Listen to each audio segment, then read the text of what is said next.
This is a story about my father's toolbox. But it started one day when my son sent me a Vice photo and asked if he should buy it. He knows that I have a few tools and always have an opinion about them. I said it was a great hobbyist vise, and in fact my dad had one in his toolbox. I had used that vise to start many woodworking projects with pinewood derby cars and many other things. So I got off my butt and walked downstairs to visit my father's toolbox, which I had inherited. When someone passes, you are so busy with so many things that you may forget about some family heirloom treasures. I opened the box. There was the vise.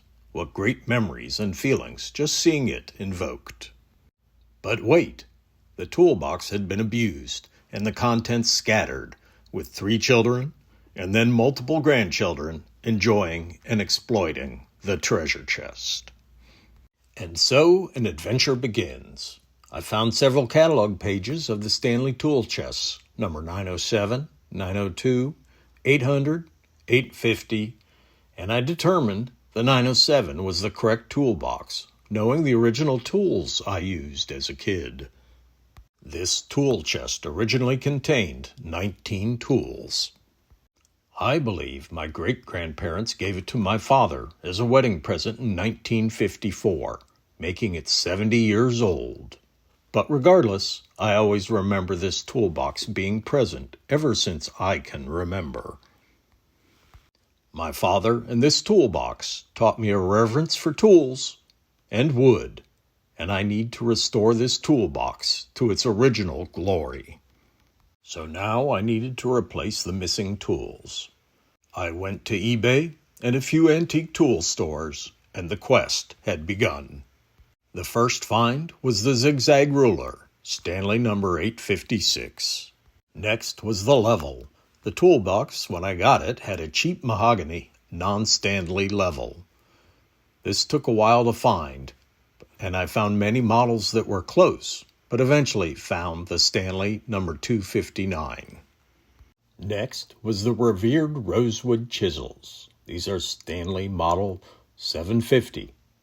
I always loved these, and have always considered them to be some of the most beautiful tools I have ever seen. That is why these were the most expensive finds. A 1/4 inch and a 3/4 inch chisel is all that was in the set. The screwdrivers were the tools I disdained the most in this set. The extremely small blades made it extremely hard to drive any wood screws. While I did not research this, these had to be some of the first plastic-handled screwdrivers on the market. A number 11 nail set finally emerged on the market, and I bought it.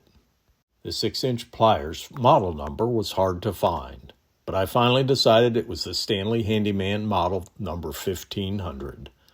The hardest find was the hammer. Who would have thought? The reason was it is smaller, 13-ounce hammer, and it had to be the exact size to fit in the toolbox holder. The number 102 I found, I believe, has a replacement handle, as it awkwardly fits in, and my memory is that it was a perfect fit into the holder.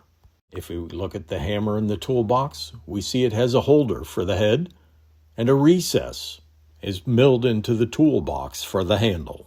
The original tools that I have with the box include a 20-inch crosscut saw. This is smaller than the standard 26-inch that everyone uses. Note how it's held in the box. It goes into a little slot and a hook. The number 965 brace is a beautifully balanced tool, and it's really a quality construction. The 1/4 inch and 3/8 inch auger bits that were included in the set. The 1221 egg beater hand drill is awesome and is great for drilling small holes. It's also great for woodworking with kids, which is how I started. The vise got this whole thing started, and it was always clamped to the workbench in front of the toolbox in my dad's house. Finally, we get to the hand plane, a Stanley Bailey number 3. The Bailey is unusual and shows the age. This is smaller than all the hand planes I have bought, because I've used a number 4 as the smallest that I've had since.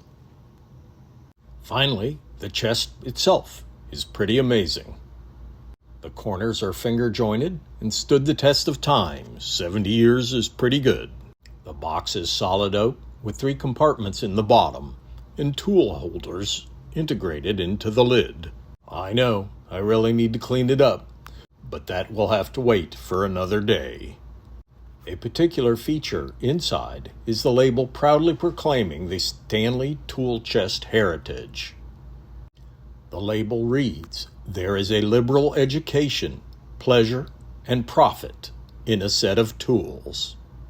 I don't think I ever realized how much I believed those words growing up. There have been many casualties of time. The envelope containing 2 twist drills, 1/16 and 1/8 inch diameters, I used many times in the egg beater drill, but they are gone. I do remember reading the plans as a kid, but I never built any of the projects, and I do not remember the contents, but the plans are gone.